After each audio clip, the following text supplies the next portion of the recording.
قل هل يستوي الذين يعلمون والذين لا يعلمون إنما يتذكر أولو الألباب أشهد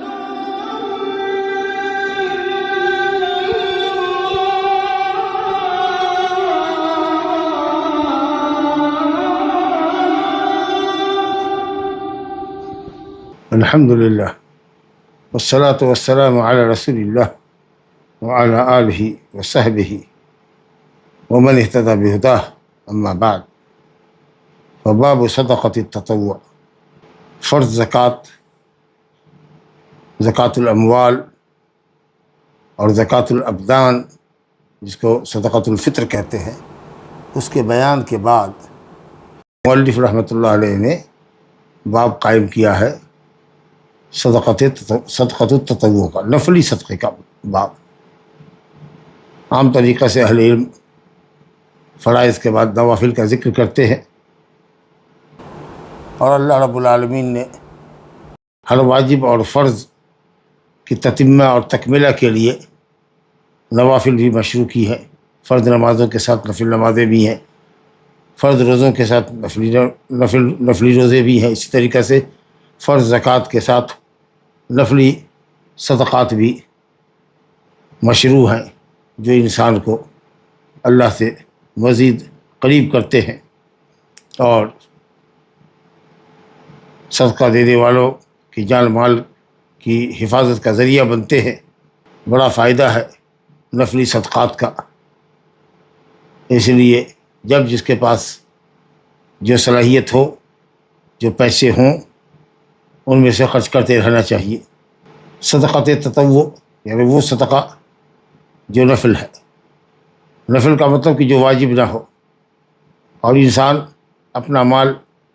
اللہ کے راستے میں خرچ کرے، غربا فقراء اور مساکین کو دے، یا قرض داروں کے قرض میں مہلت دے ادائیگی میں، یا کچھ قرض اس کا معاف کر دے، یا اگر بالکل آدمی قرض لینے والا قرض ادا کرنے سے عاجز ہو تو مکمل معاف کر دے، یا اسی طریقہ سے جو مشاعری خیریہ ہے، جو دینی پروجیکٹس ہیں، مسجد مدرسے کی تعمیر، ان راستوں میں جو آدمی مال خرچ کرتا ہے، یہ سب گویا کہ وہ اللہ کو قرض حسن دیتا ہے۔ یہ وہ اعمال ہے، یہ وہ صدقات ہیں جن کو اللہ تعالیٰ نے قرآن مجید میں قرض حسن سے تعبیر کیا ہے۔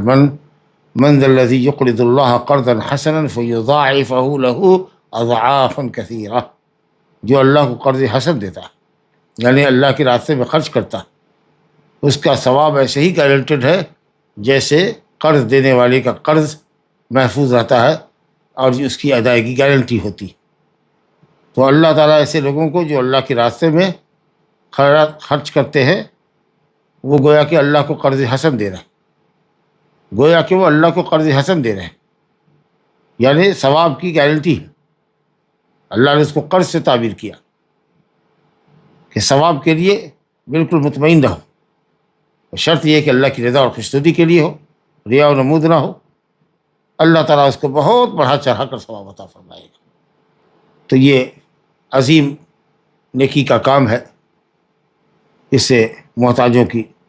سال بھر حاجت پوری ہوتی رہتی ہے، اور انسان جو صدقہ کرتا ہے حقیقت میں وہ اس کے کمال ایمان اور حسن اسلام کی دلیل ہے، اور یہ کہ وہ اللہ اور اس کا رسول کا مطیع و فرما بردار ہے، اور دنیا میں اس کو بہت زیادہ رغبت اور مال سمیٹنے کی بہت زیادہ لالچ نہیں ہے۔ صدقہ کو صدقہ اس لیے بھی کہتے ہیں کہ وہ آدمی کے صادق الاسلام یا صادق الایمان ہونے کی دلیل ہے، اور صدقات جانی اور مالی آفتوں سے حفاظت کا بھی ذریعہ ہے۔ اسی طریقہ سے مزید اللہ رب العالمین کے ثواب اور اس کی محبت اور اس کی رضامندی کے حصول کا سبب ہے۔ دیکھتے ہیں فضیلت میں پہلی حدیث جو لائے ہیں صدقہ نافلہ کی فضیلت کے سلسلے میں، اور یہ کہ نفلی صدقے کو امکانی حد تک چھپا کر دینا چاہیے تاکہ ریا و نمود بھی نہ ہو، اور فقیر اور محتاج شخص کے شعور کا اور اس کے جذبات کا احترام بھی ہو، کیونکہ فقیر بھی نہیں چاہتا ہے کہ کسی کے سامنے دکھا کر اس کو یا کسی کو دکھا کر اس کا صدقہ کیا جائے، وہ بھی چاہتا ہے کہ خاموشی سے چپکے سے کوئی اہل خیر اس کے ہاتھ میں اس کی جیب میں پیسہ ڈال دے تاکہ دوسروں کو علم نہ ہو۔ تو صدقہ چھپا کر دینا چاہیے، خاص کر نفلی صدقہ، الا ہے کہ فائدہ ہو، کوئی مصلحت ہو، مشاعری خیریہ ہے، مسجد کی تعمیر کا معاملہ ہے، کسی نے بڑھ چڑھ کر رضا الہی کے لیے 1,00,000 روپیہ پیشکش کی دیا، اور وہ آدمی ذی علم ہے، نیک آدمی ہے، لوگوں کی نگاہ میں اس کی عزت ہے، لوگوں کے دلوں میں اس کی عزت ہے، تو لوگ اس کی اقتداء کریں گے، اس کی پیروی کریں گے اور زیادہ بڑھ چڑھ کر حصہ لیں گے۔ اگر اس طرح کا کوئی فائدہ ہو پیش نظر تو الحمدللہ علانیہ بھی دینا چاہیے، بلکہ دینے میں فائدہ ہے۔ لیکن یوں جو فقراء اور مساکین کو آدمی انڈیویجولی دیتا ہے تو اس میں بہتر یہ ہے کہ چھپا کر کے دے تاکہ ریا اور نمود سے بچے، اور جیسا کہ میں نے کہا کہ فقیر اور مسکین کے جذبات کو بھی ٹھیس نہ لگے۔ دیکھیے فضیلت کتنی ہے اس کی۔ عن ابی ہریرہ رضی اللہ عنہ عن النبی صلی اللہ علیہ وسلم قال سبعۃ یظلهم اللہ فی ظلہ یوم لا ظل الا ظلہ، فذکر الحدیث، پوری حدیث ہے، بخاری اور مسلم کی حدیث ہے، بہت مرتبہ آپ نے سنی بھی ہوگی۔ یہاں مؤلف نے مختصر کیا ہے، صرف اسی فقرے کو، اسی جملے کو، اسی سینٹینس کو نقل کیا ہے جس کا تعلق صدقہ نافلہ کے اخفاء سے ہے، کہ چھپ کر کے اور خاموشی کے ساتھ صدقہ کرنا چاہیے۔ تو ان 7 لوگوں میں سے جن کو اللہ تعالیٰ اپنے سائے میں جگہ دے گا، جس دن اس کے سائے کے سوا کوئی سایہ نہ ہوگا، اس میں ایک شخص وہ بھی ہے وَرَجُلٌ تَصَدَّقَ بِصَدَقَةٍ فَأَخْفَاهَا حَتَّى لَا تَعْلَمَ شِمَالُهُ مَا تُنْفِقُ يَمِينُهُ، متفق علیہ۔ وہ شخص بھی ہے جس نے کوئی صدقہ کیا، بصدقۃ نکڑا ہے، قلیل اور کثیر دونوں کو شامل ہے، کوئی بھی صدقہ بڑا سے بڑا یا چھوٹا سے چھوٹا کیا، اس کو چھپا کر کیا، یہاں تک کہ اتنا چھپایا، چھپانے کی اور اخفاء کی میں مبالغے کی حد ہے کہ اس کے بائیں ہاتھ کو پتہ نہیں کہ داہنے ہاتھ نے کیا خرچ کیا۔ یعنی اگر سمجھ لیجئے، اس کو کہتے ہیں مجاز التشبیہ، کہ آپ یہ سمجھ لیجئے کہ دایاں ہاتھ کو کی تشبیہ دے دیجئے ایک آدمی سے، اور بائیں ہاتھ کی تشبیہ دے دیجئے ایک آدمی سے، یہ 2 آدمی چل رہے ہیں، داہنے نے کسی کو ایسے چپکے سے خاموشی کے ساتھ اس کے ہاتھ میں، اس کے جیب میں صدقہ کر دیا، ڈال دیا صدقے کی رقم، کہ بائیں شخص کو پتہ نہیں چلا، تو اس کی جگہ یہ جملہ استعمال کیا گیا ہے کہ حتی لا تعلم شمالہ، خود اس کے بائیں ہاتھ کو، دینے والے شخص کے بائیں ہاتھ کو خبر نہ ہو کہ دائیں ہاتھ نے کیا خرچ کیا، اس کے شمال کو معلوم نہ ہو، صدقہ کرنے والے شخص کے شمال کو معلوم نہ ہو کہ اس کے یمین نے کیا کیا گیا۔ دائیں ہاتھ کو یمین ایک شخص سے تعبیر کیا گیا ہے، بائیں ہاتھ کو بائیں ایک شخص سے تشبیہ دیا گیا ہے۔ مبالغے کی حد ہو گئی نا۔ آدمی جو کچھ کرتا ہے ظاہر ہے کہ اس کے تمام شعور کے ساتھ وہ دے رہا ہے تو تمام چیزوں کو پتہ ہے، معلوم ہے، لیکن مبالغے کی حد ہے کہ اس قدر چھپا کے دے کہ اس کے بائیں ہاتھ کو بھی پتہ نہ ہو کہ دائیں ہاتھ نے کیا کچھ خرچ کیا ہے۔ لا الہ الا اللہ۔ چونکہ حدیث بڑی اہم ہے اور متفق علیہ حدیث ہے، تو اس لیے مناسب ہے کہ اس کے ہر ایک جملے کو آپ کے سامنے پڑھیں اور اس پر سرسری نظر ڈالیں۔ 7 لوگ، سبعۃ اشخاص، 7 قسم کے لوگ ایسے ہیں۔ یہ 7 جو ہے عدد، اس کا اعتبار نہیں ہے، اس کے مفہوم کا اعتبار نہیں کہ صرف 7 ہی ہیں، 7 سے کم اور بیشی نہیں ہو سکتے، ایسا نہیں ہے، بلکہ حدیثوں میں کچھ اور بھی افراد آئے ہیں خوش نصیب جن کو اللہ تعالیٰ اپنے سائے میں جگہ دے گا۔ تو اسی لیے 7 کے عدد کا جو مفہوم ہے کہ کم اور بیشی نہیں ہو سکتا، یہ یہاں مراد نہیں ہے، اس سے زائد لوگ بھی ہیں۔ بہرحال اس حدیث میں ابو ہریرہ رضی اللہ عنہ کی حدیث میں جو متفق علیہ ہے، 7 لوگوں کا ذکر کیا گیا ہے، ایسے لوگوں کا جن کو اللہ تعالیٰ اپنے سائے میں جگہ دے گا، یوم، اس دن جس دن کوئی سایہ نہ ہوگا، یعنی قیامت کے دن۔ اب یظلہم اللہ فی ظلہ الا ظلہ، ظل کی اضافت اللہ نے اپنی طرف کی ہے 2 جگہ اس حدیث کے اندر، حدیث میں آیا ہے فی ظلہ، اس دن اپنے سائے میں جگہ دے گا جس دن اس کے سائے کے سوا کوئی سایہ نہیں ہوگا۔ یعنی اس کا سایہ کا کیا مطلب؟ اس کا پیدا کردہ سایہ یا خود اس کا اپنا سایہ، سایہ حقیقی، دونوں باتیں مراد لی جا سکتی ہیں۔ بعض اہل علم نے بڑی سختی کے ساتھ انکار کیا ہے کہ اللہ کا سایہ نہیں ہو سکتا،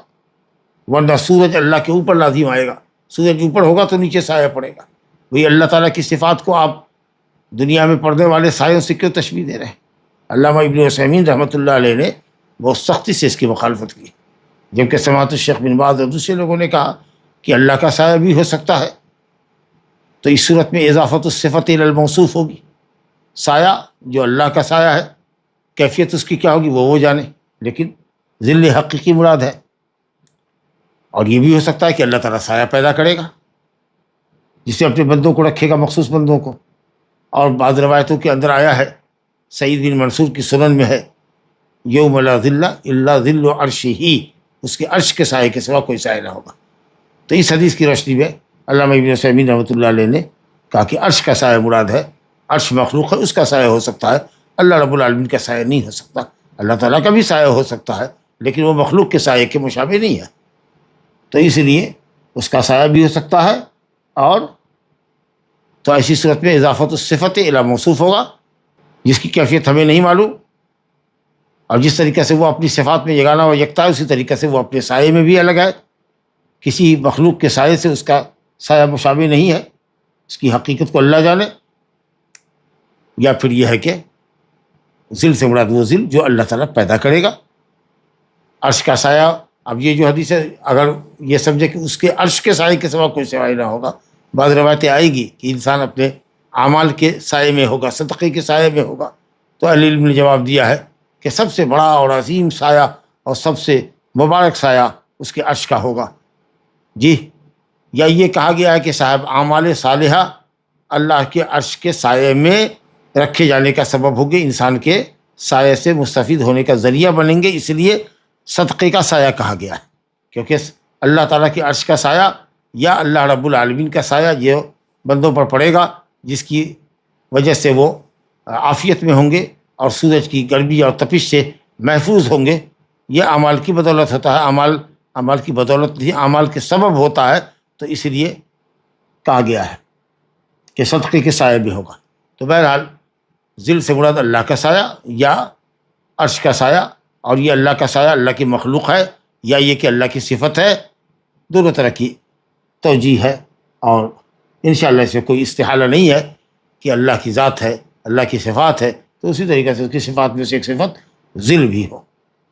اضافت ہے فی ظلہ، اور بعض روایت میں فی ظل عرشہ۔ چلیے، تو عرش کا بھی سایہ ہے، اللہ تعالیٰ کا بھی سایہ ہے، اور اعمال، یا کہتے کہ عرش کے سائے میں ہوگا تو ہو سکتا ہے کہ اعمال کا بھی کچھ سایہ الگ الگ ہو، کئی سائے ہوں گے، لیکن اب عرش کے سائے کے سوا کوئی سایہ نہ ہوگا، یا اللہ کے سائے کے سوا کوئی سایہ نہ ہوگا، یعنی یہ عظیم سایہ ہوگا جو مخصوص لوگوں کے لیے ہوگا، بڑے لوگوں کے لیے ہوگا۔ باقی عام لوگ جو ہوں گے، نیک لوگ، وہ اپنے اپنے اعمال کے حساب سے اپنے سائے کے اندر ہوں گے۔ یا یہ کہہ لیجیے کہ اللہ کا سایہ یا اس کے عرش کا سایہ، اس کے حصول کا ذریعہ چونکہ نیک اعمال ہے، اس لیے بعض جگہوں پر اعمال صالحہ کو سایہ کا ذریعہ بتایا گیا ہے۔ چلیے، وہ جو ایک حدیث آ رہی ہے کہ صدقہ کرے آدمی کیونکہ انسان اپنے صدقے کے سائے میں ہوگا، اس کے پس منظر میں یہ جواب آپ کو دیا ہے کہ ایک طرف تو یہ کہا جا رہا ہے کہ اللہ کے سائے کے سوا کوئی سایہ نہ ہوگا، یا اللہ کے عرش کے سائے کے سوا کوئی سایہ نہیں ہوگا، پھر یہ صدقے کا سایہ کہاں سے آ گیا؟ تو اسی کا جواب تھا کہ یا تو عمل عرش الہی یا ظل الہی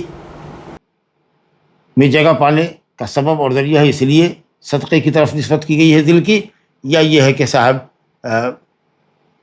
خاص لوگوں کے لیے اللہ کا سایہ ہے، اس کے عرش کا سایہ ہے، اور جو عام مومنین ہوں گے وہ اپنے اپنے اعمال کے سائے میں انشاءاللہ ہوں گے۔ بہرحال اللہ تعالیٰ ہم سب کو اپنا سایہ، اپنے عرش کا سایہ نصیب فرمائے، اور اعمال صالحہ کی بجائے عملی کی زیادہ سے زیادہ توفیق عطا فرمائے۔ تو یہ گفتگو ذل کے تعلق سے تھی۔ اہل علم کی جو دو رائے ہیں سلفی علماء کی، وہ آپ کے سامنے رکھا کہ ذل سے مراد فی ظل اللہ ہے یا فی ظل عرش اللہ ہے، اور اگر یہ ذل مخلوق ہے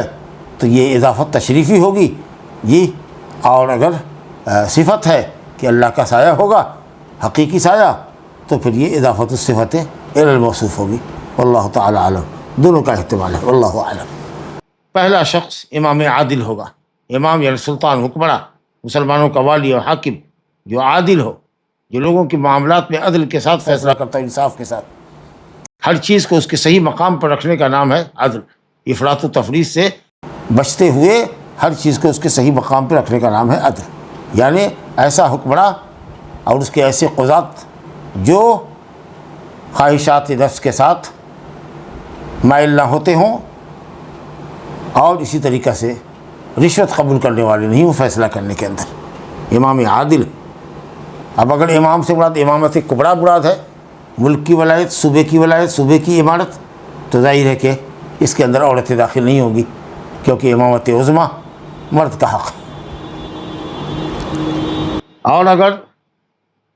گھر کی ذمہ داری کے اعتبار سے اگر دیکھیں کہ عورت بھی اپنے گھر والوں کی ذمہ دار ہے، خاص کر گھر کے بال بچوں کی، جیسے حدیث آیا ہے المرأۃ راعیۃ علی اہل بیتہا، اپنے گھر کے بچوں کی نگراں اور چرواہن ہے، یعنی ذمہ دار ہے، اور وہ اپنی چرواہی کے متعلق پوچھی جائے گی کہ اس نے اپنے بچوں کے درمیان عدل و انصاف کیا تھا کہ نہیں، اور ان کی صحیح تعلیم اور تربیت کیا تھا کہ نہیں. تو اگر یہ معنی مفہوم لے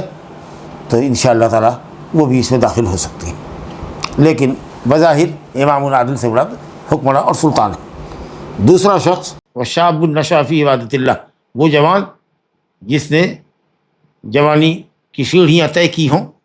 اللہ کی عبادت کے اندر، جوانی کے ایام اللہ تعالیٰ کی عبادت میں گزارے ہوں. کیونکہ شہوانی قوت اور جنسی خواہش جوانی کی عمر میں مرد اور عورت کے اندر زیادہ ہوتی ہے، اور اس میں اگر آدمی اپنے نفس پہ کنٹرول کرتا ہو اور بے حیائی اور برائی سے باز آتا ہو اور اللہ تعالیٰ کی عبادت میں اپنی زندگی، اپنی جوانی گزارتا ہو، تو اس کا مطلب یہ ہے کہ اس کی فطرت یا عبادت الہی ہی اس کی فطرت بن چکی ہے، اور وہ واقعی اللہ تعالیٰ کا نیک بندہ ہے کہ وہ جوانی کی دیوانگی میں بہہ نہیں رہا ہے. وہ جوان جس نے اپنی جوانی گزاری ہو، جس نے اپنی جوانی کے ایام گزارے ہوں اللہ تعالیٰ کی عبادت اور بندگی میں. اس کے اندر خاتون بھی داخل ہے، عورت بھی، جوان لڑکیاں بھی داخل ہیں. وَرَجُلٌ قَلْبُهُ مُعَلَّقٌ فِي الْمَسَاجِدِ، اور تیسرا وہ شخص جس کا دل مسجد میں لٹکا ہوا. اب اس اعتبار سے کہ مسجد مردوں کے لیے ہے، عورتوں کے لیے ان کے گھر افضل ہیں، اس حکم میں عورت داخل نہیں. وہ شخص جس کا دل مسجد میں لٹکا ہوا ہو، مطلب کہ ایک نماز کے بعد دوسری نماز کی فکر ہو کہ کب وقت آئے اور وہ مسجد میں باجماعت حاضری دے سکے. گویا کہ نماز کے اوقات کی اور نماز باجماعت ادا کرنے کی اس کو ہر وقت فکر لگی رہتی. گویا کہ اس کا دل نہ ہو مسجد کا کوئی سامان ہے یا مسجد میں لٹکنے والا کوئی سامان ہے، بلب ہے، پنکھا ہے، کوئی اور چیز ہے جو مسجد میں لٹکی رہتی ہے، ہمیشہ مسجد ہی میں رہتی ہے، وہاں سے جدا نہیں ہوتی. گویا کہ وہ مسجد کو لازم پکڑتا ہے، اور جیسے ہی اذان ہوتی ہے وہ مسجد میں جاتا ہے اور باجماعت نماز ادا کرتا ہے. وفقنی اللہ وإیاکم. تو تیسرا وہ شخص جس کا دل مسجد سے لٹکا ہوا. اور چوتھا جو دو آدمی سے مکمل ہوتی ہے یہ صفت، وَرَجُلَانِ تَحَابَّا فِي اللَّهِ فی تعلیلیہ ہے. دو شخص، ایسے دو شخص، خواہ وہ مرد ہو یا عورت، جو اللہ کے لیے دوستی کرتے ہوں، سچی دوستی کرتے ہوں، اللہ کے لیے کرتے ہوں، اللہ کی رضا اور خوشنودی کے لیے کرتے ہوں، اور اسی محبت الہی پر دونوں مجتمع ہوں اور اسی پر الگ ہوتے ہوں. یعنی دنیا کے عوارض اور دنیا کے معاملات ان کی دوستی کی راہ میں رکاوٹ نہیں بنتے. دنیاوی معاملات ہیں، کبھی ڈسپوٹ ہو سکتا ہے، لیکن آدمی چونکہ وہ نیک ہے اس لیے ہم ایک دوسرے کو محبت کرتے ہیں. صحیح العقیدہ ہے، جی منہج سلف کا پیروکار ہے، آدمی نیک صالح ہے، اس لیے ہم ایک دوسرے سے محبت کرتے ہیں. دو عورتیں اس لیے ایک دوسرے سے محبت کرتی ہیں. دنیاوی معاملات میں اگر کچھ اونچ نیچ ہو بھی جاتی ہے تو ہمارے تعلقات جو اللہ کی خاطر ہیں اس میں کوئی فرق نہیں پڑتا. اور اگر کبھی جدا ہوتے ہیں تو صرف اس وجہ سے ڈیو ٹو اسلام کی وجہ سے، اللہ کی رضا کے لیے، کہ آدمی اگر غلط راستے پر چل پڑا ہے اور اس کو سمجھا رہے ہیں کہ یہ چیز غلط ہے، حرام ہے، اور پھر بھی وہ باز نہیں آ رہا ہے، تو ہم نے کہا کہ بھئی اب تمہاری دوستی ہم سے نہیں رہے گی قائم. تو گویا کہ ہمارے متحد ہونے اور جدا ہونے کا کی جو بنیادی وجہ ہو وہ اللہ تعالیٰ کی رضا اور خوشنودی، یہ ہے اصل دوستی، اور جو ہمیں باقی بھی رہتی. اور اسی طرح کی دوستی قیامت کے دن بھی فائدہ مند ہوگی. الاخلاء یومئذ بعضهم لبعض عدو الا المتقین. قیامت کے دن تمام دوست ایک دوسرے سے بیزار ہو جائیں گے سوائے متقیوں کی کہ ان کی دوستی ان کے کام آئے گی۔ اور ایک شخص ہے وَرَجُلٌ دَعَتْهُ امْرَأَةٌ ذَاتُ مَنْصَبٍ وَجَمَالٍ فَقَالَ إِنِّي أَخَافُ اللَّهَ، ایک وہ شخص ہے جس کو کسی عورت نے اپنی طرف بلایا ہو، یعنی زنا کی طرف بلایا ہو، اپنے حسن و جمال کی طرف بلایا ہو، اور وہ عورت منصب اور جمال والی ہو، جی خوبصورت ہو، اعلیٰ حسب و نسب والی ہو، تو ظاہر ہے کہ ایسی عورت کی طرف آدمی کھینچا چلا جاتا ہے، جی برخلاف اس کے کہ اگر عورت بدصورت ہو، گندی سندی ہو، یا بہت نیچ اور گھٹیا خاندان سے اس کا تعلق ہو، جی تو آدمی بہت سے لوگ بھن آتے ہیں، اللہ کے جو کج فطرت ہوتے ہیں بہت زیادہ گندے ہوتے ہیں، وہی اس طرح کی عورتوں کے پیچھے جائیں، ورنہ اگر عورت خوبصورت ہے، اعلیٰ حسب و نسب کی ہے، اور وہ خود آفر کرتی ہو اپنے آپ کو، تو ظاہر ہے کہ ایسے موقع پر سنبھلنا بہت مشکل ہے، الا من رحم اللہ، جس کو اللہ بچا لے اور اپنی رحمت سے بچا لے وہی شخص شاید بچ سکے۔ تو جب کسی عورت نے جو منصب اور جمال والی ہے، حسب و نسب والی ہے، خوبصورت ہے، اور وہ اپنی حسن کی طرف دعوت دے، تو وہ یہ کہے انی اخاف اللہ، عذر اپنا پیش کر کے میں اللہ سے ڈرتا ہوں، میں اس کے عذاب سے خائف ہوں، میں تمہاری خواہش کے پیچھے نہیں جا سکتا۔ تو اپنے آپ کو بھی اس نے اپنا عذر بتایا، اور اس دعوت دینے والی اس عورت کو بھی نصیحت کی کہ تمہیں بھی اللہ کے عذاب سے ڈرنا چاہیے۔ تو یہ مرد بھی ہو سکتا ہے جس کو کوئی خوبصورت عورت، خاندانی عورت دعوت دے، اور عورت بھی ہو سکتی ہے جس کو کوئی پیرزادہ، شہزادہ، جی کوئی رئیس زادہ جو بڑا خوبصورت ہے، بانکا نوجوان ہے، پیسے والا ہے، اس کو اپنی طرف مائل کرے، تو وہ لڑکی بھی اس کو یہ کہے کہ میں اللہ سے ڈرتی ہوں، کہ یہ دونوں پر یہ صفت منطبق ہوگی۔ اور اسی طریقے سے ایک وہ شخص جس نے، یہ چھٹا شخص ہے جس نے کوئی صدقہ کیا، جس کو ہم نے پڑھا، اور اس قدر پوشیدگی کے ساتھ کیا کہ اس کے بائیں ہاتھ کو پتہ نہیں کہ داہنے نے کیا خرچ کیا۔ وَرَجُلٌ ذَكَرَ اللَّهَ خَالِيًا، اور ساتواں شخص وہ ہے جو اللہ تعالیٰ کو تنہائی میں یاد کرے اور اس کی آنکھیں بہہ جائیں، ففاضت عیناہ، سیلاب آ جائے، بہہ جائیں آنکھیں، جی تو آنکھیں تو نہیں بہتی، آنسو بہتے ہیں، لیکن فیضان ہے سیلاب کے معنی میں، یعنی آنسوؤں کی ایک طرح سے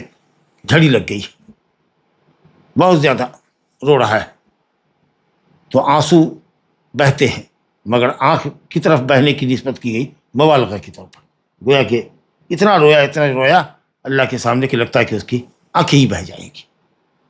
جی یہ بھی بطور مبالغہ ہے، لا الہ الا اللہ۔ اور بھی لوگ ہیں جیسے تنگ دستوں کو مہلت دینے والے، کسی شخص پر آپ کا قرض ہے، وقت مقرر پر نہیں دے سکا، معذرت خواہ ہوا، کچھ مہلت مزید مانگ رہا ہے، تو اس کو اگر آپ مہلت دیتے ہیں یا اس کی حالت ذات پر ترس کھاتے ہوئے کچھ قرض اس کا معاف کر دیتے ہیں، تو اس کے سلسلے میں بھی حدیث ابو الیس رضی اللہ عنہ کی نبی صلی اللہ علیہ وسلم نے فرمایا، مسلم کی روایت ہے، من انذر معسرا او وضع له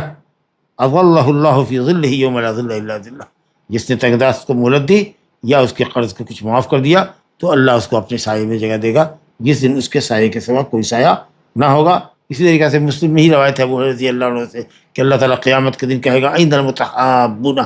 بجلالی،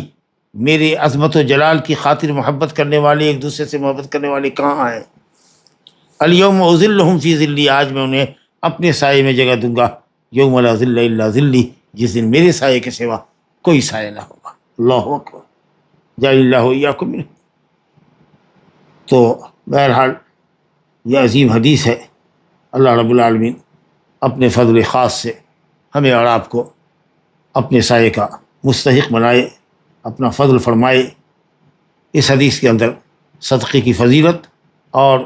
اس کے اخفاء کی اہمیت کہ چھپا کر کرنا چاہیے تاکہ اخلاص سے قریب تر عمل ہو اور ریا سے بعید تر ہو، اور فقراء اور مساکین کا بھی احترام ملحوظ ہو تاکہ وہ اپنی سبکی محسوس نہ کرے کہ لوگوں کے سامنے انہوں نے دکھا کر دیا۔ لیکن کہا نا کہ جیسے بعض حالات ایسے ہوتے ہیں کہ پروجیکٹوں کے لیے، دینی پروجیکٹوں کے لیے چندے کا اعلان کیا جاتا ہے، تو وہاں صاحب خیر حضرات آگے بڑھتے ہیں، نیت اچھی ہونی چاہیے، باقی رہا معاملہ اس کے اور اس کے رب کے درمیان ہے نیت کا، لیکن اگر اس کے کھل کر دینے سے علانیہ طور پر چندہ دینے سے، صدقہ دینے سے دوسرے اس سے گویا کہ امپریس ہوتے ہیں جی، تو انشاءاللہ تعالی وہ دوسروں کے لیے ثواب کا ذریعہ ہے۔ جیسا کہ حدیث ہے کہ انصاری صحابی نے، ایک نوجوان نے جب آپ صلی اللہ علیہ وسلم نے صدقے کی اپیل کی اور لوگ سن رہے تھے اور کسی میں حرکت نہیں ہو رہی تھی، ایک انصاری نوجوان گیا، جریر بن حازم کی روایت، جریر بن عبداللہ کی روایت ہے، جریر بن عبداللہ البجلی کی، اور وہ لے کر کے آیا، قعدت کفہ تعجز عن حملہ، اس بوری کے اٹھانے سے اس کی ہتھیلی کانپ رہی تھی، اور لا کر کے اس نے سکے ڈھیر کر دیا آپ کے سامنے۔ اب یہ دیکھنا تھا کہ لوگ دوڑ پڑے، اور جس کو جو میسر ہوا لے کر کے آیا۔ آپ نے کہا من سن فی الاسلام سنۃ حسنۃ فلہ اجرھا واجر من عمل بها لا ينقص من اجورهم شیئا، او کما قال صلی اللہ علیہ وسلم، کہ جس نے سنت کو زندہ کیا اور سنت کے مطابق عمل کیا اور سنت کی بجا آوری میں پیش قدمی کی اور اس کی دیکھا دیکھی سارے لوگوں نے اس کی پیروی کی، تو الحمدللہ اس کو تو اس کے صدقے کا ثواب ملے گا ہی، اور باقی جتنے لوگوں نے اس کے بعد صدقہ دیا ہے اور اس سے متاثر ہو کر دیا ہے، اس سے امپریس ہو کر دیا ہے، تو اللہ تعالیٰ تمام باقی لوگوں کے ثواب کے برابر بھی اس شخص کو ثواب دے گا جس نے اس کار خیر میں سبقت کی۔ چلیے صاحب، دوسری حدیث آ گئی عن عقبہ بن عامر کی۔ اسی حدیث کا ذکر میں نے ابھی کیا تھا کہ آدمی قیامت کے دن اپنے عمل کے سائے میں ہوگا۔ یہ حدیث دیکھیے، عن عقبہ بن عامر رضی اللہ عنہ قال سمعت رسول اللہ صلی اللہ علیہ وسلم یقول کل امرئ فی ظل صدقته حتی یفصل بین الناس، رواہ ابن حبان والحاکم۔ عقبہ بن عامر رضی اللہ عنہ کہتے ہیں، اس سے روایت ہے کہ میں نے رسول اللہ صلی اللہ علیہ وسلم سے فرماتے ہوئے سنا، کل امرئ فی ظل صدقته، ہر شخص اپنے صدقے کے سائے میں ہوگا، یعنی عمل کا سایہ بھی ہوگا، صدقے کا بھی سایہ ہوگا، اللہ کا بھی سایہ ہوگا، اس کے عرش کا بھی سایہ ہوگا۔ تفسیر ہم بیان کر چکے ہیں، عرش کے سائے میں ہوگا، حتی یفصل بین الناس، قیامت کے دن یہاں تک کہ لوگوں کے درمیان فیصلہ کر دیا جائے۔ اس وقت تک جو قیامت کا لمبا دن ہوگا، اس میں وہ آدمی جو صدقہ دینے والا ہے وہ قیامت کے دن سورج کی حرارت سے، شدت سے، تمازت سے محفوظ رہے گا۔ حافظ اللہ وإیاکم۔ مسلم میں روایت ہے، مقداد بن اسود کہتے ہیں کہ میں نے رسول اللہ صلی اللہ علیہ وسلم سے سنا کہ قیامت کے دن مخلوق سے سورج اتنا نزدیک ہوگا کہ گویا کہ 1 میل کی دوری پر ہے۔ اللہ اکبر، آج کروڑوں میل پر ہے۔ تو آپ دیکھتے ہیں کہ مئی جون جولائی کے زمانے میں گرمی کتنی سخت ہوتی ہے، دھوپ کتنی تیز پڑتی، چبھتی ہوئی، کانٹے کی طرح چبھتی ہوئی دھوپ لگتی۔ جب وہ 1 میل پر ہوگا تو کیا حال ہوگا؟ بعض لوگوں نے کہا کہ میل سے بڑا سلائی ہے، سرمے دانی میں جو سلائی ہوتی ہے وہ اتنا قریب ہو گیا نا، ہر شخص کے سر کے اوپر ہوگا۔ لا الہ الا اللہ۔ اللہ تعالیٰ اپنے اولیاء متقین کو، اپنی اطاعت گزار بندوں کو قیامت کے دن سورج کی شعاع سے، اس کی حرارت سے، اس کی تمازت سے، اس کی اذیت سے اعمال صالحہ کے سبب محفوظ رکھے گا۔ جعلنی اللہ وإیاکم منہم۔ اس میں سے ایک عمل جو انسان کے لیے سائے کا سبب بنے گا وہ صدقہ بھی ہوگا۔ تو ذل گویا کہ عرش کے سائے کے علاوہ بھی سایہ ہوگا۔ اور میں نے ابھی بتایا کہ اب جو یہ ہے کہ عرش کے سائے کے سوا کوئی سایہ نہ ہوگا یا اللہ کے سائے کے سوا کوئی سایہ نہ ہوگا، تو مراد یہ ہے کہ صاحب عرش کا سایہ یا اللہ تعالیٰ کا جو سایہ ہے وہ بڑا عظیم ہوگا، اعظمھا واشرفھا، جو اللہ تعالیٰ خاص بندے کو عطا فرمائے گا۔ یا یہ کہہ لیا جائے کہ اعمال کی وجہ سے چھوٹے چھوٹے سائے ہوں گے ہر آدمی کے عمل کے اعتبار سے، صرف اتنا جس میں وہ اپنے سائے میں رہ سکے جی، یا یہ ہے کہ اعمال صالحہ عرش الہی کے سائے میں جگہ دلانے کا ذریعہ بنیں گے انسان کے لیے، اس لیے نسبت کی گئی ہے سائے کی اعمال صالحہ کی طرف۔ تیسری حدیث ہمارے سامنے ہے صدقہ نافلہ کے باب میں، عن ابی سعید الخدری رضی اللہ عنہ عن النبی صلی اللہ علیہ وسلم قال ایما مسلم کسا مسلما ثوبا علی عری کسا اللہ من خضر الجنہ، وایما مسلم اطعم مسلما علی جوع اطعمہ اللہ من ثمار الجنہ، وایما مسلم سقى مسلما علی ظمأ سقاه اللہ من الرحیق المختوم، رواہ ابو داود وفی اسنادہ لین۔ ابو سعید خدری رضی اللہ عنہ سے روایت ہے، وہ نبی صلی اللہ علیہ وسلم سے روایت کرتے ہیں، آپ نے فرمایا جو کوئی مسلمان کسی مسلمان کو کپڑا پہناتا ہے جب کہ وہ کپڑے کا محتاج ہو، ننگا بدن ہو، ننگے بدن کو کپڑا پہناتا ہے، اللہ تعالیٰ اس کو جنت کا ہرا لباس پہنائے گا۔ وَأَيُّمَا مُسْلِمٍ، اور جو بھی مسلمان کسی مسلمان کو علی جوعٍ، بھوک کی حالت میں کھانا کھلاتا ہے، اللہ تعالیٰ اس کو جنت کا پھل کھلائے گا۔ اور جو بھی مسلمان کسی مسلمان کو، پیاسے مسلمان کو، جبکہ پیاس اس کو لگی ہو، پانی پلاتا ہے یا کوئی اور شربت پلاتا ہے تو اللہ تعالیٰ اس کو مہر بند شراب جس کی آخری گھونٹ بھی مسک اور کستوری جیسی ہوگی اللہ اس کو پلائے گا۔ اللہ اکبر۔ تو اس سے معلوم یہ ہوا کہ جب محتاج کو جس طرح کے چیزوں کی ضرورت ہو اس طرح کی چیز صدقہ نافلہ میں دینا یہ افضل ہے۔ بھوکا اگر ہے تو اس کو روٹی چاہیے، کھانا چاہیے، ننگا ہے تو اس کو کپڑا چاہیے، ٹھنڈی کا وقت آ رہا ہے، نومبر دسمبر میں گرم کپڑا چاہیے، کمبل چاہیے، جی بلینکٹ، تو اس طرح کی چیزیں مہیا کرنا۔ یا گرمی کا دن ہے تو کسی گھر میں دیکھا کہ غریب مسکین ہے، پنکھا نہیں ہے، ایک پنکھا لگا دیا، جی ایک کنیکشن الیکٹرک کا دلوا دیا، جی اور اسی طریقے سے کولر واٹر دے دیا۔ ماشاء اللہ، اللہ تعالیٰ کے بندے ہیں جو حاجت مندوں کی حاجت کے حساب سے، وقت اور ضرورت کے حساب سے کرتے ہیں،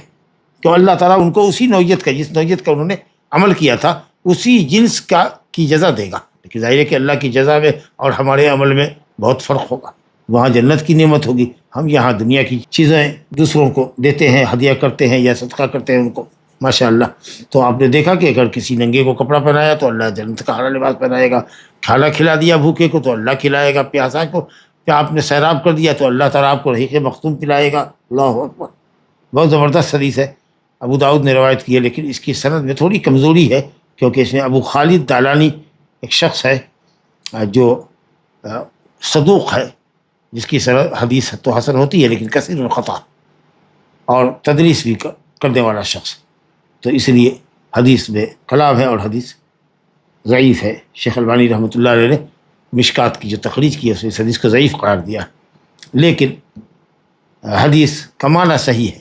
کیونکہ ہم جانتے ہیں کہ اسلامی قانون میں حل جزاء الاحسان الا الاحسان سے اہل علم نے استدلال کیا ہے کہ جزا اللہ کے یہاں عمل کے جن سے ہوگی، جس نوعیت کا عمل ہوگا اسی نوعیت کی اللہ تعالیٰ جزا دے گا۔ انہوں نے کپڑا پہنایا ہے ننگے کو تو آپ کو کپڑا پہنائے گا، کھانا کھلایا ہے بھوکے کو تو اللہ تعالیٰ آپ کو کھلائے گا، آپ نے کسی پر احسان کیا تو اللہ آپ پر احسان کرے گا۔ اس اعتبار سے یہ معنی صحیح ہے کہ آپ جس طریقے سے کا صدقہ کر رہے ہیں انشاءاللہ تعالیٰ آپ کو اللہ تعالیٰ کے حبی جزا اور بدلہ اسی نوعیت کا ملنے والا ہے۔ لہذا محتاجوں کی حاجت کا لحاظ کر کے وقت اور ضرورت کے مطابق صدقہ نافلہ کرنا چاہیے۔ اب کون سا صدقہ بہتر ہے، کس حالت میں صدقہ کرنا چاہیے؟ کیا اپنے بال بچوں کو بھوکا رکھ کر کے صدقہ کیا جا سکتا ہے جبکہ بال بچے ہمارے بھوک پر صبر کرنے والے نہ ہوں؟ جی پورا گھر سر پہ اٹھا لینے والے بچے ہوں، بیوی بھی صبر کرنے والی نہیں ہے، اور آپ نے جو کچھ آج کمایا وہ دے دیا، اللہ کے راستے میں خیرات کیا، تو کیا کوئی آپ نے اچھا کام کیا؟ دیکھیے حدیث عن حکیم ابن حزام رضی اللہ عنہ عن النبی صلی اللہ علیہ وسلم قال الید العلیٰ خیر من الید السفلیٰ وابدأ بمن تعول وخیر الصدقۃ عن ظہر غنی ومن یستعفف یعفہ اللہ ومن یستغنی یغنہ اللہ ومن یستعفف یعفہ اللہ ومن یستغنی یغنہ اللہ متفق علیہ واللفظ للبخاری۔ وعن ابی ہریرہ رضی اللہ عنہ قال قیل یا رسول اللہ ای الصدقۃ افضل قال جہد المقل وابدأ بمن تعول اخرجہ احمد و ابو داود وصححہ ابن خزیمہ وابن حبان والحاکم۔ دونوں حدیثیں ماشاءاللہ صحیح۔ حکیم بن حزام رضی اللہ عنہ نبی صلی اللہ علیہ وسلم سے روایت کرتے ہیں، آپ نے فرمایا الید العلیٰ اوپر والا ہاتھ، بلند ہاتھ، سفلا ہاتھ سے، نچلے ہاتھ سے بہتر ہے۔ الید العلیٰ سے مراد دینے والا ہاتھ کیونکہ وہ ہمیشہ اوپر ہوتا ہے، لینے والا ہاتھ سائل کا ہاتھ، ید السائل نیچے ہوتا ہے۔ تو ایک ہاتھ ہوتا ہے دینے والا، ایک ہاتھ ہوتا ہے لینے والا، اور ایک ہاتھ ہوتا ہے متعففہ، ید المتعففہ، نہیں لیتا ہے، کوئی دے بھی رہا ہے تو نہیں لے رہا ہے، یہاں تک کہ آدمی زبردستی اس کا ہاتھ پکڑتا ہے، اس کے ہاتھ پہ ڈال دیتا ہے۔ تو یہ الید العلیٰ اور الید السفلیٰ کے بیچ کا ہاتھ لیتا ہے، اس لیے ید سفلیٰ میں بچتا ہے تو ید علیٰ میں، بہرحال دونوں کے درمیان کا ہاتھ ہے۔ تو ہاتھ تین ہوتے ہیں، ایک دینے والا ہاتھ، ایک لینے والا ہاتھ، اور ایک بچنے والا ہاتھ، یہ لوگوں کے سامنے نہیں بڑھتا۔ فرمایا وابدأ بمن تعول، اور خرچ کی شروعات کرو اپنے ان بچوں سے، اپنے ان لوگوں سے جن کا کھانے خرچ کا ذمہ تمہارے سر پر، جن کی عیالت، جن کی کفالت تم کرتے ہو، جن کا نان نفقہ تم پر واجب ہے، ان کو پہلے دو، ان سے وہاں شروعات ہونی چاہیے، ان کی ضرورت پوری کر دو، اس کے بعد صدقہ کرو۔ کہا خیر وخیر الصدقہ عن ظہر غنی، بہترین صدقہ وہ ہے جس کے بعد بھی آدمی محتاج کسی کا نہ رہے، یا جس چیز کا وہ صدقہ دوسرے کو کر رہا ہے اس کے بال بچے اس کے محتاج نہیں، یا وہ خود اس کا محتاج نہیں ہے۔ ہو سکتا ہے کہ اگر کر دے، مطلب کما کر کے لا رہے تھے، ہمارے بچے خود راشن پانی کے محتاج ہیں کہ ان کو رات کا کھانا ملنا چاہیے، ان کی کھانے کا سامان ہم لے کر کے آئے اور ہم نے سارا پیسہ خرچ کر دیا، تو ایسی صورت میں یہ بہتر صدقہ نہیں ہوگا۔ وَمَن يَسْتَعْفِفْ يُعِفْهُ اللَّهُ، اور جو عفت پسند ہوتا ہے، جو کسی کے سامنے ہاتھ نہیں پھیلاتا، سوال سے بچتا ہے، اللہ تعالیٰ اس کو عفیف بنا دیتا ہے، وہ بچنے والا ہو جاتا ہے، لوگوں کے سامنے ہاتھ نہیں پسارتا، لوگوں کی دولت دے کر کے اس کی آنکھوں میں چمک نہیں آتی۔ وَمَن يَسْتَغْنِ يُغْنِهُ اللَّهُ، اور جو استغنا کا اظہار کرتا ہے، محتاج بھی ہے غریب بھی ہے تو اپنی چہرے بشرے سے حاجت ظاہر نہیں کرتا، غنا کا اظہار کرتا ہے کہ جیسے وہ کسی کا محتاج نہیں ہے اور اس کو کسی کے تعاون کی ضرورت نہیں ہے، اس طرح سے اپنے آپ کو پیش کرتا ہے۔ کہیں سے نہیں لگتا ہے کہ یہ آدمی للچاتی ہوئی نظر سے کسی پیسے والے کو دیکھ رہا ہو اور کسی کے صدقے کا انتظار کر رہا ہو کہ کوئی ہاتھ اس کی طرف امداد کا بڑھ رہا ہے کہ نہیں بڑھ رہا ہے۔ اللہ رب العالمین ایسے شخص کو واقعی بے نیاز کر دیتا ہے۔ متفق علیہ حدیث ہے، لفظ بخاری کا۔ ابو ہریرہ رضی اللہ عنہ سے روایت ہے، دوسری حدیث ہے، کہا گیا یا رسول اللہ سب سے اچھا صدقہ کون ہے؟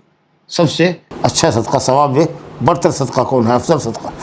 آپ نے فرمایا جہد المقل، جہد کہتے ہیں وسعت کو، طاقت کو، اور جہد اگر کرے تو جہد میں مشقت، یہاں وہ جہد نہیں ہے، جہد ہے۔ قلیل المال شخص کی وسعت اور طاقت میں جو ہو وہ دے دے، قلیل المال، یہ صدقہ افضل ہے۔ وابدأ بمن تعول، اور شروع کرو اس سے جو تمہاری ایالت میں ہے، جس کی تم کفالت کرتے ہو اس میں پہلے خرچ کرو، مقدم وہ ہے، اس کے بعد صدقہ دوسروں پر کرو۔ قلیل المال ہے اس میں سے وہ خیرات کرتا ہے۔ تو ابھی تو آپ نے سنا کہ بہتر صدقہ وہ ہے جس کے بعد بھی آدمی محتاج نہ رہ جائے، اس کے بال بچے محتاج نہ رہ جائے، آدمی صدقہ کرنے کے بعد بھی غنی رہ جائے، مالدار رہ جائے، یا جو صدقہ اس نے جس چیز کا کیا ہے اس کی اس کو ضرورت نہیں ہے، وہ چیز اس کے پاس موجود ہے، اس کی حاجت نہیں ہے اس کو۔ اور یہاں کہا جا رہا ہے کہ قلیل المال شخص کی کوشش، آدمی مختلف ہوتے ہیں، بہت سے لوگ ہوتے ہیں جو فقر و فاقہ پر صبر کرنے والے ہوتے ہیں۔ اب دیکھیے حضرت ابوبکر صدیق رضی اللہ عنہ غزوہ تبوک کے موقع پر سارا اثاثہ لے کر کے آئے تھے، اور حضرت عمر فاروق رضی اللہ عنہ آدھا مال لے کر کے آئے تھے۔ وہ آدھا ابو بکر کے کل سے بہت زیادہ تھا، لیکن پھر بھی ابو بکر کا جو کل اثاثہ تھا، جو حجم میں اور قیمت میں اور وزن میں، یہ حضرت عمر رضی اللہ عنہ کے آدھے سے بھی کمتر تھا، لیکن وہ اس لیے افضل صدقہ ہوا کہ ابو بکر صدیق نے کل پیش کر دیا تھا، اور حضرت عمر فاروق رضی اللہ عنہ نے نصف مال خدمت رسالت میں پیش کیا تھا اور آدھا مال اپنے بال بچوں کے لیے رکھا تھا۔ تو حضرت عمر فاروق نے کہا کہ میں آج تو مال والا تھا، میں نے سوچا کہ آج بھی ابو بکر رضی اللہ عنہ سے سبقت لے جاؤں گا، لیکن نہیں لے جا سکا، میں کبھی ان سے آگے نہیں بڑھ سکتا ہوں۔ اللہ، تو حضرت ابو بکر صدیق کا ایمان اور تقوی، ان کا صبر و تحمل، فقر و فاقے اور حاجت اور ضرورتوں پر اللہ تعالیٰ کو اور اس کے بندوں کو اور اس کی ضرورتوں کو، محتاج بندوں کی ضرورتوں کو اور نیکی کے حصول کو مقدم کرنے کا جو جذبہ تھا، وہ اس میں وہ سب سے پیش تھے۔ اگر کوئی شخص مان لیجیے کہ کروڑوں کا ہے، مالک ہے، اور وہ 1,00,000 روپیہ کسی کا صدقہ کرے، اور کسی کے پاس 100 روپیہ ہو اور اس میں سے وہ 50 صدقہ کر دے، تو آپ سمجھ سکتے ہیں کہ وہ 50 روپیہ کروڑوں والے کے لاکھ سے زیادہ اللہ کے رزق وسیع ہے۔ تو اس لیے لوگوں کی الگ الگ کیفیت ہو سکتی ہے، اس لیے بظاہر ضرورت میں کوئی تعارض نہیں ہے کہ بہتر صدقہ وہ ہے جس کے بعد آدمی مالدار رہ جائے، اور پھر یہ کہا جا رہا ہے کہ قلیل المال شخص کی جو کوشش ہے، جو محنت ہے اور جو نفقہ ہے اور جو انفاق ہے اللہ کے راستے میں، یہ بہتر ہے۔ تو اپنی اپنی نوعیت ہوتی ہے، لوگوں کی حالات ہوتے ہیں۔ لا الہ الا اللہ۔ تو آپ نے افضل صدقے کی حالت محسوس کر لی، اب اپنی ضرورت، اپنے بال بچوں کی ضرورت کو مقدم رکھیے۔ ایسا نہ ہو کہ آپ سب کچھ خیرات کر دیں اور پھر بال بچے آپ کے صبر نہ کرنے والے نہ ہوں، واویلا کرنے والے ہوں، تو آپ گنہگار ہوں گے۔ کفا بالمرء اثما ان یضیع من یقوت، آدمی کے گنہگار ہونے کے لیے کافی ہے کہ وہ اپنے اہل و عیال کو ضائع کر دے۔ جس کی روزی روٹی اس کے ذمہ ہے، جس پر خرچ کرنے کا وہ مکلف ہے، اس کو وہ ضائع کرے۔ اللہم انی اسألک الہدی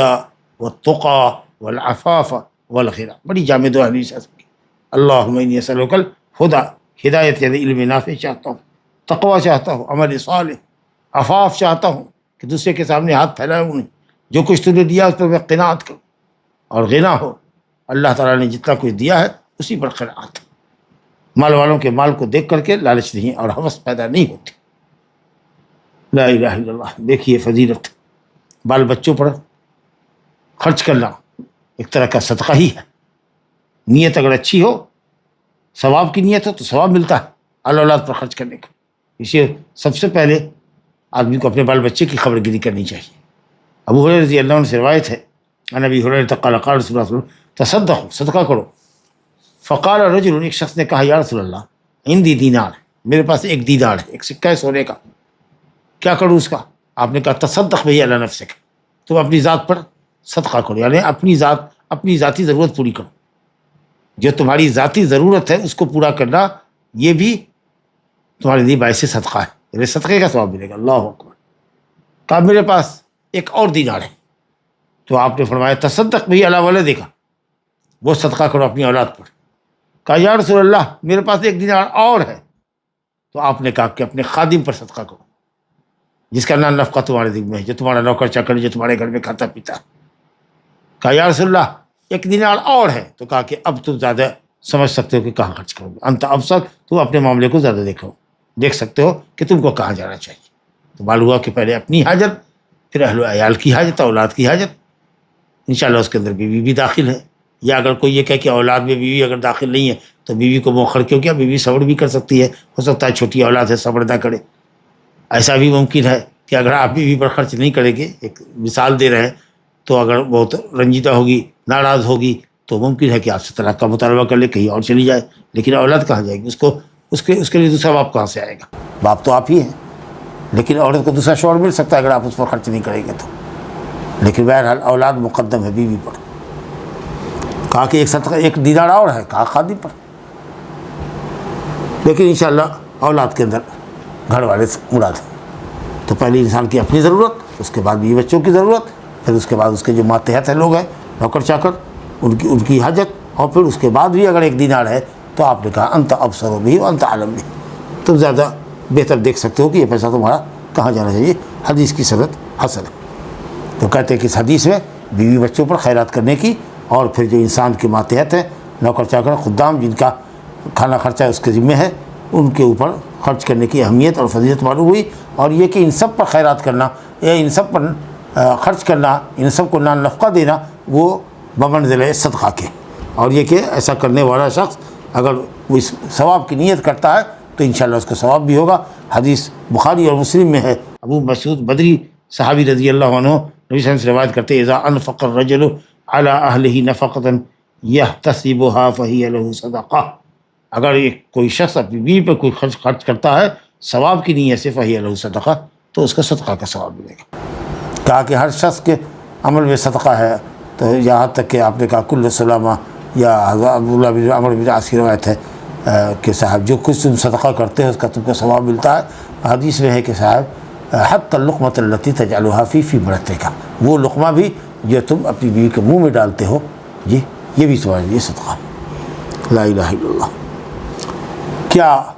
عورت اپنے گھر کا پکا ہوا سامان، کھانے پینے کی اشیاء ہوتی ہے، فقراء اور مساکین آ جاتے ہیں، کچھ کھانے کا مطالبہ کرتے ہیں، تو اگر ایک آدھ روٹی دے دیتی ہے، کچھ چاول پکا ہوا چاول سالن اگر اس کو دے دیتی ہے، اور گھر کا سسٹم خراب نہیں ہوتا ہے، شوہر اور بچوں کو بھوکا رہنے کی نوبت نہیں آتی ہے، جی اسراف فضول خرچی نہیں کرتی، پورا پکا ہوا پوری ہانڈی ہی دے دیا اس نے، جی جو بریانی بنی تھی صاحب دے دیا. اور جب بچے آئے اسکول سے پڑھ کر کے امی کھانا دو، شوہر آیا کام سے کھانا لاؤ، تو کڑی کہ نہیں تو مسکین کچھ آئے تھے اور میں نے سب دے دیا، صبر کر جاؤ، رات میں بناتی تو پھر کھاتے تم لوگ. نہیں، بالکل جائز نہیں،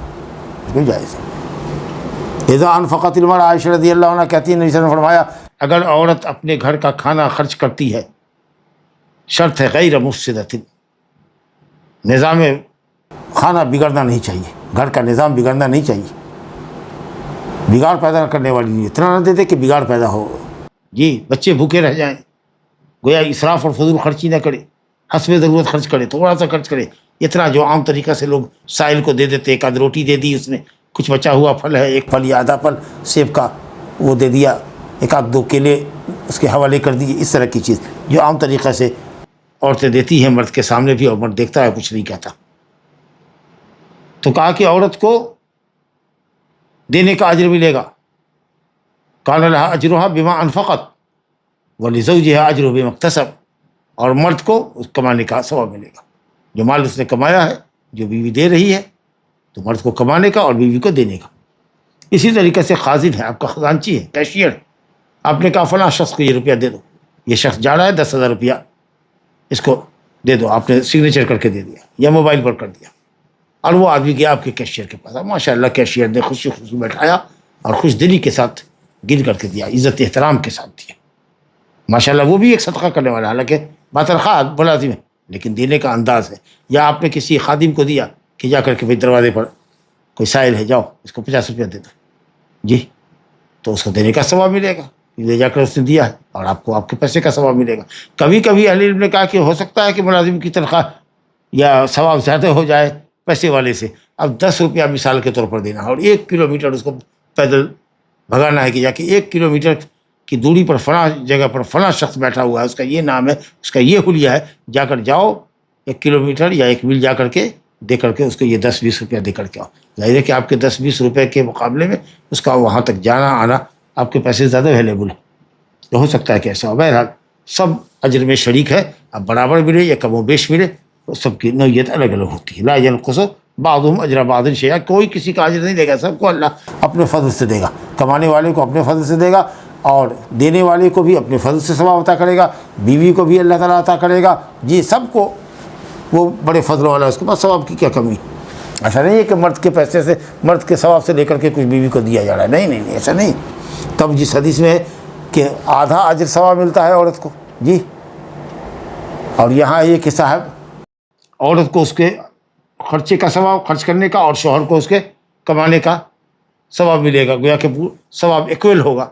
تو اہل علم نے کہا ہے کہ جہاں اجازت سے، شوہر کے اجازت سے اگر دیتی ہے تو ثواب میں برابری ہوگی، اور اگر بلا شوہر کی اجازت کے دیتی ہے تو آدھا ثواب ملے گا۔ لیکن اگر شوہر منع کرتا ہے کہ کچھ بھی، 1 روٹی آدھی روٹی بھی تم کسی کو نہیں دے سکتی، اگر اس قدر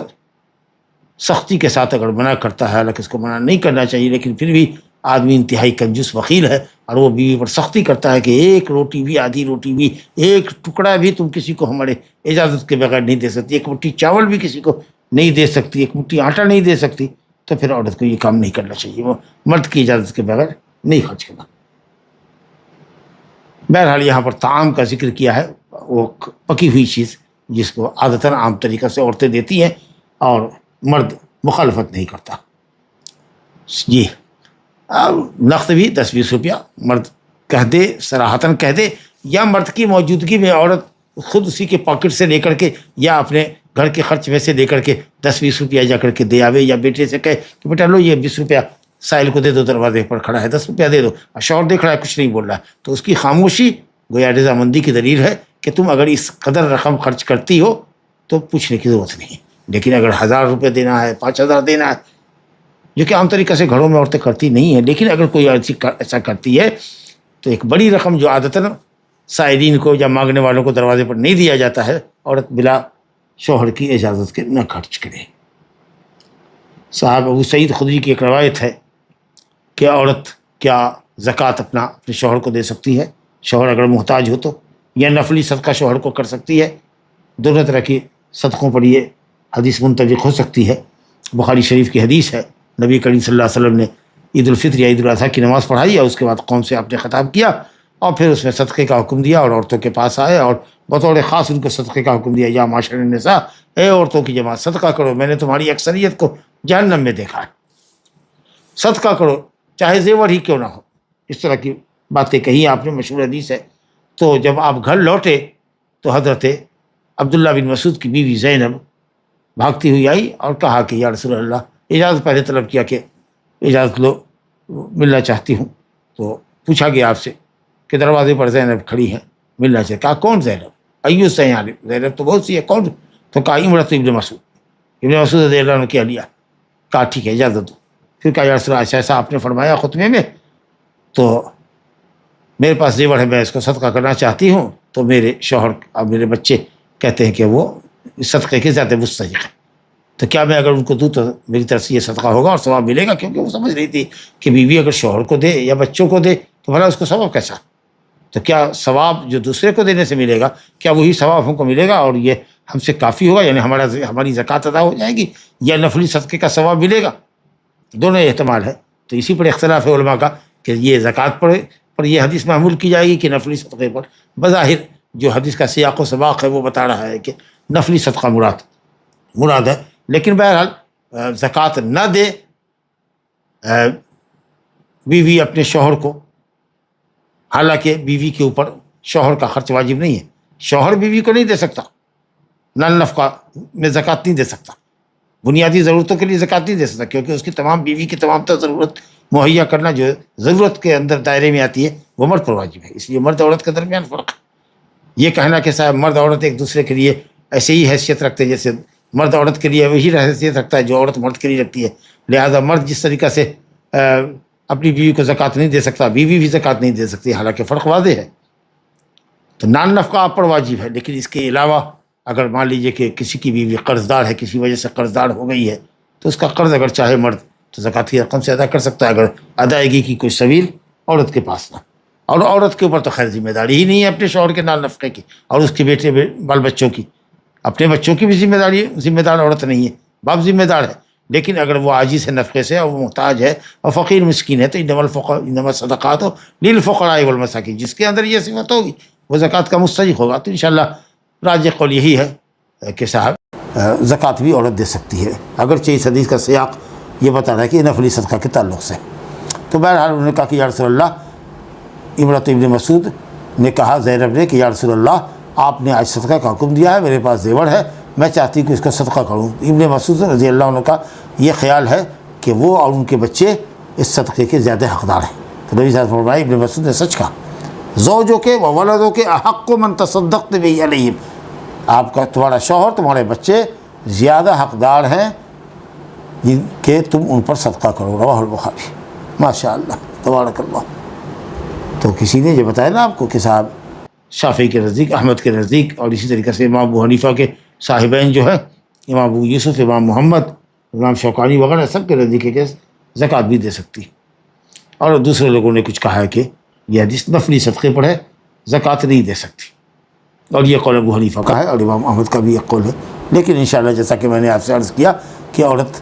اپنے شوہر کو زکوٰۃ دے سکتی ہے، ایک تو اس عموم کی وجہ سے جو انما الصدقات للفقراء والمساکین ہے کہ شوہر مسکین فقیر ہے یا قرض دار ہے، دوسرے یہ کہ نبی صلی اللہ علیہ وسلم نے خاتون سے یہ نہیں پوچھا کہ یہ زکوٰۃ جو زیور کی دے رہی ہو یہ زیور کی زکوٰۃ ہے، یہ نفلی صدقے کے طور پر دے رہی ہے۔ تو آپ صلی اللہ علیہ وسلم کا تفصیل دریافت نہ کرنا یہ اس بات پر انشاءاللہ دلالت کرتا ہے کہ تمہارا شوہر اور تمہارا بچہ صدقے کا زیادہ حقدار ہے دوسروں کے مقابلے میں۔ انشاءاللہ یہ صدقہ واجبہ اور صدقہ نافلہ دونوں کو شامل ہے انشاءاللہ۔ لا الہ الا اللہ۔ ایک دو حدیثیں اور ہیں، باب انشاءاللہ تعالی ختم ہوا چاہتا ہے، لیکن اس کو میں پڑھ لیتا ہوں آپ کے سامنے۔ یہ ہے کہ سوال یہ ہے کہ صاحب آدمی بھیک منگی نہ کرے، سوال کو اپنا پیشہ نہ بنائے، تسول بھیک منگی کو اپنا پیشہ نہ بنائے۔ کچھ لوگ ہوتے ہیں طاقتور ہیں، کمانے والے ہیں، کما بھی سکتے ہیں، لیکن پوچھے گا بھائی کیوں جوان آدمی ہو کما سکتے ہو،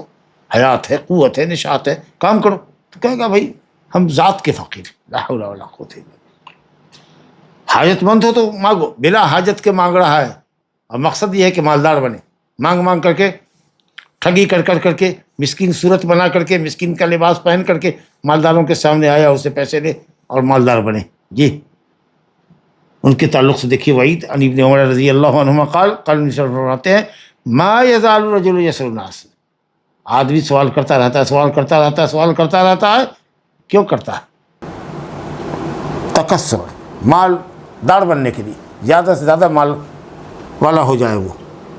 تو ایسا شخص قیامت کے دن اس حال میں آئے گا کہ اس کے چہرے پر گوشت کا ٹکڑا نہیں ہوگا، گوشت کا مزعۃ الرحمن قطعۃ الرحمن، گوشت نہیں ہوگا، اس کے گال پر گوشت نہیں ہوگا۔ جی جس طریقے سے وہ اپنے چہرے کو لوگوں کے سامنے پیش کرتا تھا اور مسکین صورت ظاہر کرتا تھا اپنے آپ کو، حالانکہ مسکین تھا نہیں، جی، اور چہرے کو بگاڑتا تھا، ویسے ہی بگڑا ہوا چہرہ جس کے چہرے پر بالکل ہی گوشت نہ ہو، کتنا ڈراؤنا شکل ہوگا، اس طرح کا چہرہ لے کر کے آ جائے گا۔ اور اسی حدیث کی وضاحت متفق علیہ روایت ہے، مسلم کی حدیث ہے ابو ہریرہ رضی اللہ عنہ کی، دوسری حدیث باب میں قال قال رسول اللہ صلی اللہ علیہ وسلم من سأل الناس اموالهم تکثرا، جس نے لوگوں سے ان کے مال کا مطالبہ کیا، سوال کیا مالدار بننے کے لیے، زیادہ مال جمع کرنے کے لیے، تو وہ در حقیقت مال نہیں مانگ رہا ہے، وہ جہنم کے انگارے کا سوال کر رہا ہے۔ اب اس کو اختیار ہے کہ انگارے کم جمع کرے اپنے لیے یا زیادہ جمع کرے، من شاء فلیؤمن ومن شاء فلیکفر، یہ اختیار تھوڑی ہے، تحدید ہے، وارننگ ہے، ڈانٹ ہے، چیتاونی ہے۔ اب تمہارے اوپر ہے، تم مانگو کم مانگو کہ زیادہ مانگو، لیکن جہنم کی آگ تو جہنم کی آگ ہے، یا بالکل نہ مانگو، یہ مطلب ہے، ورنہ قیامت کے دن انتہائی خوفناک چہرہ لے کر کے، بدصورت چہرہ لے کر کے تم آؤ گے، بدصورت سے بن کر کے آؤ گے۔ ہاں حاجت ہے، ضرورت ہے تو مانگو، سوال کرو۔ تو بلا ضرورت مانگنا جو ذلت ہے اور انتہائی رسوائی ہے، اور یہ کہ صاحب آپ ہیرا سازی کر رہے ہیں اور بتکلف مسکین بننے کی کوشش کر رہے ہیں، اور اللہ نے آپ کو صاحب نعمت بنایا ہے، کمائی آپ کے پاس ہے، بال بچے ٹھیک کما رہے ہیں، اور اس کے باوجود بھی آپ بھک منگے اپنے آپ کو ظاہر کر رہے ہیں، تو گویا کہ اللہ تعالیٰ کی نعمت کا انکار ہے، بہت ساری خراب بات ہے، اور چہرہ اپنے لوگوں کے سامنے پیش کر رہے ہیں تو، اور مسکین صورت اپنے آپ کو ظاہر کر رہے ہیں، اس طریقے سے چہرے کی حیا اور چہرے کا آب اور چہرے کی چمک آپ ضائع کر رہے ہیں۔ اللہ تعالیٰ قیامت کے دن ایسے لوگوں کو ویسے ہی بدنما لائے گا، نعوذ باللہ من ذالک۔ دیکھیے کام کرے آدمی، محنت اور مشقت کرے، اور کوئی بھی ذریعہ کمائی کا ہو اس کو اختیار کرے، یہ واجب ہے انسان کے اوپر۔ بھیک نہ مانگے، لوگوں سے سوال نہ کرے۔ دیکھیے حدیث، دیکھیے بخاری شریف کی حدیث ہے، زبیر بن العوام رضی اللہ عنہ سے روایت ہے، حضرت زبیر عشرہ مبشرہ بالجنہ میں سے، نبی صلی اللہ علیہ وسلم سے روایت کرتے ہیں، لَأَن يَأْخُذَ أَحَدُكُمْ حَبْلَهُ فَيَأْتِيَ بِحُزْمَةِ الْحَطَبِ عَلَى ظَهْرِهِ فَيَبِيعَهَا فَيَكُفَّ اللَّهُ بِهَا وَجْهَهُ خَيْرٌ لَهُ مِنْ أَن يَسْأَلَ النَّاسَ أَعْطَوْهُ أَوْ مَنَعُوهُ، رواہ البخاری۔ نبی صلی اللہ علیہ وسلم سے حضرت زبیر روایت کرتے ہیں، فرمایا کہ آدمی تم میں کا کوئی رسی لے، جائے جنگل میں لکڑی کاٹے، لکڑی کا گٹھڑ اپنے پیٹھ پہ لا دے، بازار میں لا کے اس کو بیچے، اور اس کے ذریعے اللہ تعالیٰ اس کے چہرے کو لوگوں سے پھیر دے، یعنی لوگوں کے سامنے اپنے چہرے لے کر مال مانگنے کے لیے، بھکمنگی کرنے کے لیے نہ آئے، کما رہا ہے، محنت کر رہا ہے، مشقت کر رہا ہے، لکڑیاں کاٹ رہا ہے، گھاس کاٹ کے بیچ رہا ہے۔ اب لکڑی اور گھاس کاٹنے کا مطلب یہ نہیں کہ سب کو لکڑی اور گھاس ہی کاٹنے، جس کو جو کام آسان ہو، اعملوا فکل میسر لما خلق لہ، جس کے لیے اللہ نے جو کام آسان کیا، دنیا میں بہت ذرائع ہیں حصول زر کے، کمانے کے، تو جو بھی جائز طریقہ ہے اس کے ذریعے آپ کما کر کے آپ لائیں، یہ بہتر ہے آپ کے لیے اس بات سے کہ آپ لوگوں سے مانگیں، وہ آپ کو دیں یا نہ دیں، تو یہ ذلت ہوگی، دے بھی سکتے نہیں بھی دے سکتے، دینا بھی ہے، اگر مانگ بھی رہے لے بھی، اگر وہ دے بھی دیتا ہے تو ذلت کا احساس ہوتا ہے۔ بہرحال اگر آدمی محتاج نہ ہو اور پھر مانگتا ہے تو اس میں تو بالکل ہی بھلائی نہیں ہے، یہ خیرون اسم تفضیل کے معنی میں نہیں، اس میں بھلائی ہی نہیں ہے کہ تم لوگوں سے مانگو۔ اس لیے میں نے کہا کہ یہ واجب ہے کہ آدمی اگر کمانے والا ہو، محنت مشقت کر کے روزی روٹی مہیا کر سکتا ہو تو اس کو کرنا چاہیے۔ ہاں بالکل عاجز ہے، ہاتھ پاؤں سے لنگڑا ہے، کچھ کما نہیں سکتا، کوئی اس پر خرچ نہیں کر سکتا ہے، تو ظاہر ہے کہ اب اس کے علاوہ کیا شکل ہے کہ وہ لوگوں سے مانگے۔ تو جس کو جو کام آسان ہو اس کام کو کرنا چاہیے۔ اب بہتر کمائی کیا ہے؟ جس کے لیے جو کام آسان ہے وہی بہتر ہے۔ کسی نے کہا تجارت، کسی نے کہا پڑھانا، کسی نے کہا کھیتی باڑی کرنا، کسی نے کچھ اور، کسی نے کچھ اور، لیکن جو جس کام کے مناسب ہے، جس کو جو کام عمدگی کے ساتھ آتا ہے وہ کرے اور اسے روزی روٹی کمائے۔ جی، سوال کی مذمت میں ایک حدیث اور بھی ہے، سمورہ ابن جندب رضی اللہ عنہ کی، کہتے ہیں کہ رسول اللہ نے فرمایا، المسألۃ قد یکد بها الرجل وجهه الا ان يسأل الرجل سلطانا او في امر لا بد منه، رواه الترمذی وصححہ۔ یہ حدیث بھی صحیح ہے، سمورہ ابن جندب رضی اللہ عنہ سے روایت ہے، کہتے ہیں کہ رسول اللہ نے فرمایا، سوال کرنا قد ایک طرح کا تاب، تھکن، اپنے آپ کو پریشان کرنا، یہاں وہاں بھاگ رہے ہیں، مانگ رہے ہیں، اس در سے اس در، اس در سے اس در، اس در کے بھکاری اس در کے بھکاری، اس طرح بھاگ رہے ہیں۔ ارے جاؤ بھائی جگہ کام کرو۔ اور یہ جو اپنے آپ کو تم تھکا رہے ہو، پریشان کر رہے ہو، مقصود کیا ہے کہ تم اپنے چہرے کو داغدار کر رہے، جیسے کہ کوئی کسی کے چہرے کو نوچ لے، زخم لگا دے اور اس کا اثر باقی رہے، تو چہرے پر داغ کتنا بدنما لگتا ہے۔ اسی کو حدیث میں کہا گیا کہ انسان قیامت کے دن آئے گا، اس کے چہرے پر بدنما داغ ہوں گے، اس وجہ سے کہ اس نے بلا ضرورت مانگا تھا۔ تو قدر تعب اور مشقت ہے، مراد یہ ہے کہ زخموں کا اثر ہے، اور بدنما داغ چہرے پر ہوگا جس کو وہ لے کر کے قیامت کے دن اپنے چہرے کو بدنما کرتا ہے، اور ویسا بدنما چہرہ لے کر آئے گا۔ ہاں، بادشاہ سے مانگو، امیر المومنین سے مانگو، بیت المال سے وہ دے گا، وہ اپنا ذاتی مال نہیں دے گا۔ ہم ایک دوسرے سے جو مانگتے ہیں وہ اس کا ذاتی مال ہے، لیکن بیت المال سے مانگتے ہیں، بیت المال میں آپ کا بھی حق ہے۔ آپ بادشاہ سے مانگیں، وہ اگر دیتا ہے تو آپ کا وہ حق ہے وہاں، یا ایسے معاملے کے لیے مانگیں جس کے لیے مانگنا ضروری ہے کہ آپ قرض دار ہے، ادائیگی کی کوئی سبیل نہیں ہے، کسی کا قرض آپ نے اپنے ذمہ لیا ہے، جی اب اس کی معاملہ صلح کرانے کے لیے اب آپ کو دینے کی صلاحیت نہیں ہے، یا آپ خود کسی معاملے میں مقروض ہو گئے اور کوئی سبیل دور دور تک نظر نہیں آ رہی ہے، تو ٹھیک ہے آپ بھی مانگیں، لیکن بلا ضرورت اگر مانگتا ہے تو گویا کہ اپنے چہرے کو بدنما کرتا ہے، اور ایسے ہی بدنما چہرے کے ساتھ وہ قیامت کے دن میدان محشر میں حاضر ہوگا۔ والعیاذ باللہ۔ ھذا وصلی اللہ وسلم وبارک علی نبینا محمد وعلی آلہ وصحبہ اجمعین۔